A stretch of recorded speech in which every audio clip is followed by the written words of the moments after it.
Good day. Let's talk about topic number two, library. One of the steps indicated in doing your research includes finding background or supporting information, and the best way of doing this is reading books. We can do this by simply visiting the library and read printed books or search in the web. But for this topic, we will be focusing on the use of libraries.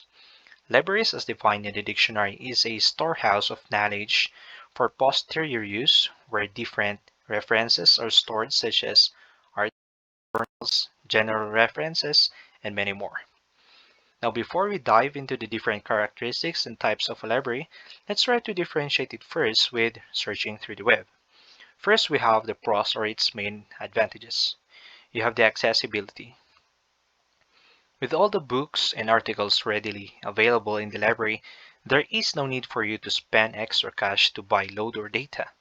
Moreover, in comparison with online books or articles where you need to pay to get the full document, in the library you can get access and even borrow the books itself. Then we have assistance. Searching in the web is easy, but with the number of search results, it is hard to determine which ones are relevant and important. While on the other hand, in the library, we have people we can call for assistance, the librarians. They can help us find the location of the books, and for some, they can even help us pinpoint which books are more suitable for different topics. Then we have the content. As books must go through a rigorous process of editing before publishing, they have more credibility as compared to online resources where one can easily upload and some even alter the content of other articles, which make them doubtful. Now let's look at the different cons or disadvantages. Accessibility. As much as we would want to visit libraries, going there is one thing that is not very practical sometimes, as most libraries are located inside school campuses where you would need certain IDs such as student or alumni ID, or you need to become part of the institution to enter them.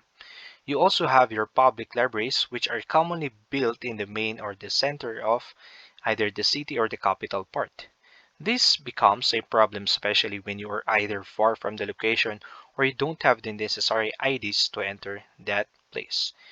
We also have sometimes problem today when it comes to content. With the number of persons aspiring to either step up the ladder of excellence or academic excellence, or to simply comply with the renewal of their licenses, we cannot deny that some authors today are not very much committed when it comes to checking the content. Some even take some information from different resources and simply compiles them in a book. We even read some books today that has erroneous content. And lastly, we have the problem in time. This is the biggest disadvantage of a library, and it would mainly focus on the phrase anytime. As libraries operate within a duration of time per day, visiting and borrowing books becomes a problem. Now let's look at the different types of libraries. First, we have the academic library. It is attached to an academic institution like schools, colleges, and universities. An academic library serves more specifically the students, research scholars, teachers, and staff of the academic institution. And its main objective is to give maximum learning materials to its clientele so that they may be fully educated in their respective level. Now we have different types or examples of academic library, which includes first, the school library. A school library is a learning laboratory providing a variety of instructional media essential for optimum support for the basic educational program, which includes primary level and secondary level. Now, the main purpose of a school library is to attain the objectives of the educational program. It concerns with the development of effective methods of thinking, inculcation of social attitudes, acquisition of important information, and prompting and promoting growth and development among the children. The second type, for example, would be college libraries. A college, a college without a library is like a tree without roots. The status of every college is measured through the position of the library that it maintains. A college library is expected to support the objectives of the college, Thus, it mainly focuses also on the type or the course or degree that certain college um, offers. For example, if it is the College of Nursing library, then it is expected that it would mainly contain references focusing on medicine. Now we also have university libraries. Um, a library is an integral part of an institution, and it plays a very important role in the national life of the community by acquiring material for educational use for the benefit of students and teaching departments.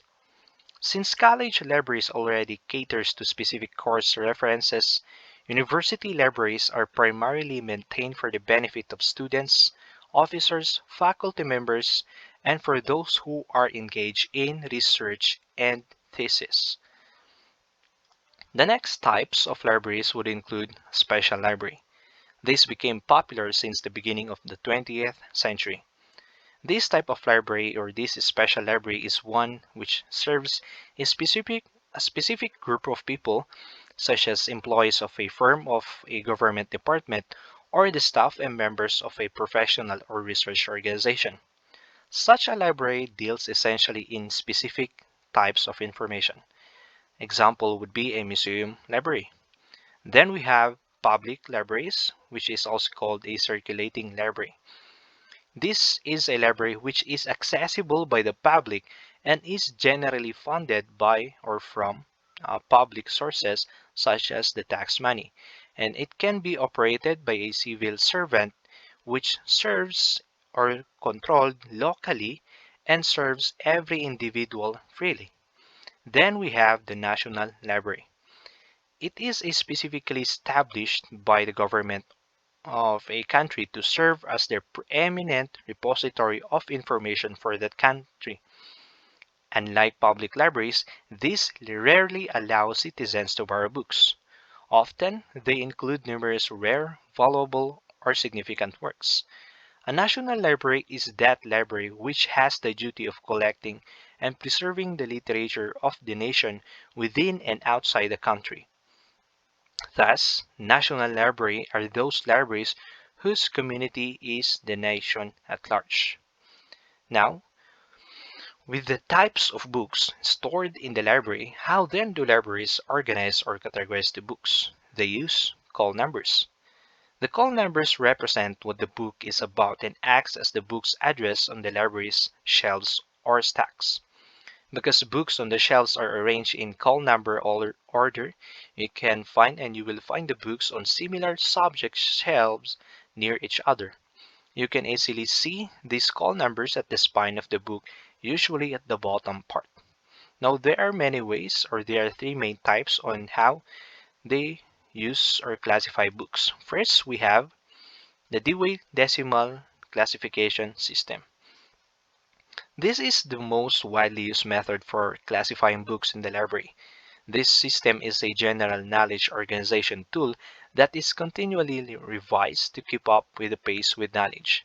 It is named after Melville Dewey, an American librarian who developed it in 1876. This system is a numerical scheme for the arrangement of subjects of non-fictional books, and it classifies books by dividing them in 10 main subject groups. We have from 0 to 99 for general references or works, includes encyclopedias, biographies, periodicals, and journalisms. And then we have 100 to 199, which focuses on philosophy, psychology, and logic. And then 200 to 299, religion. And 300 to 399, social sciences, how people live and work in the society, such as the law, government, and institution. And then we have 400 to 499, which focuses on language, which includes grammar and then dictionaries. Then we have 500 to 599, natural sciences, examples, mathematics, astronomy, physics, chemistry, geology, paleontology, biology, zoology, and botany. Then we also have 600 to 699, technology and applied sciences, which includes medicine, engineering, agriculture, home economics, radio, TV, and aviation. Then moving on, we have 700 to 799, fine arts and recreation. Examples: architecture, sculpture, painting, music, photography, and recreation.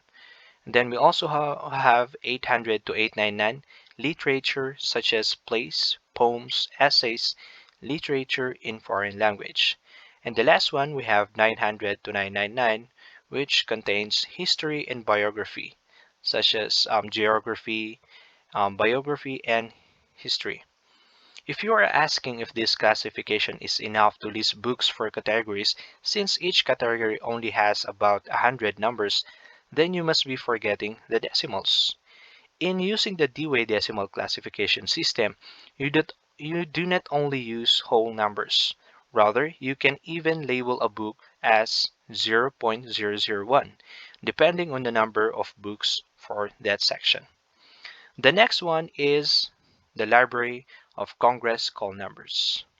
It is a system of library classification developed in the Library of Congress in the United States, and it is used by most research and academic libraries in the US and several other countries. Now, there are four main information that you can find. The first two letters above um, pertains or indicates the general class the call number falls within. In our example, or for this example, the book is located under H, and whereas on social sciences are classified, and the second or the third letter indicates the specific subclass. Now, the Library of Congress or the Library Congress of call numbers starts first, of course, with the category of the book. Now, like the Dewey Decimal Classification System, each letter represents a certain group or category of information. So for the example that a while back, we have H, wherein it pertains to social sciences. Now going back, the second letter now, which is N, pertains to its specific topic or subclass. The second noun or the second information that we can see in this is the numbers, which is 59. These numbers define the subject of the group or the book. The number 59 in this case refers to a book about specific region or country, or in this case, America. Since America is a big country with a lot of states, this is something that they primarily use to indicate which country that came from or for which the information specifically is about. Then the third information is we have the Cotter number, which pertains to the name of the author. The Cotter number indicates the author or the title of the book. It is taken from a table matching names or titles to a set of numbers. So for example, in this T39, this reflect to the word or the title or the author Taylor. Now this type of numbering or this type of category for the author is mainly based on the type of database that they use. And then of course the last information would be the year it was published. Moving on, we also have the pseudo numbers, wherein it is assigned by the government printing office to materials published by the federal agencies and distributed to federal depository libraries in paper or in microfiche formats. An example of this in the Philippines is the National Library of the Philippines in Manila.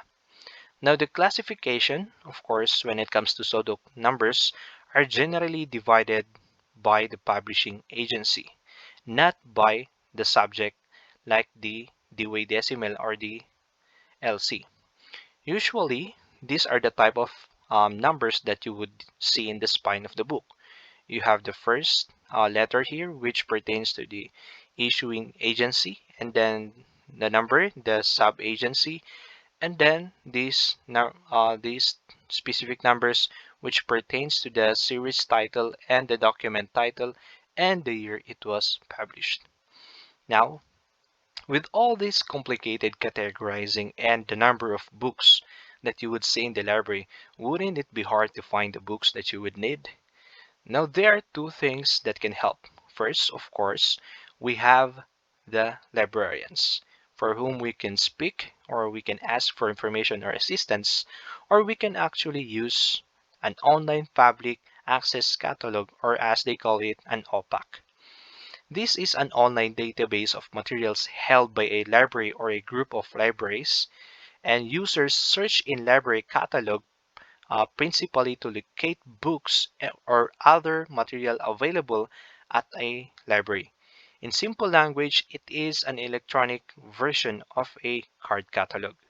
Now, traditionally, when we go to libraries, we would usually write the book or the author, the name of the author that we would want to find and give it to the librarians.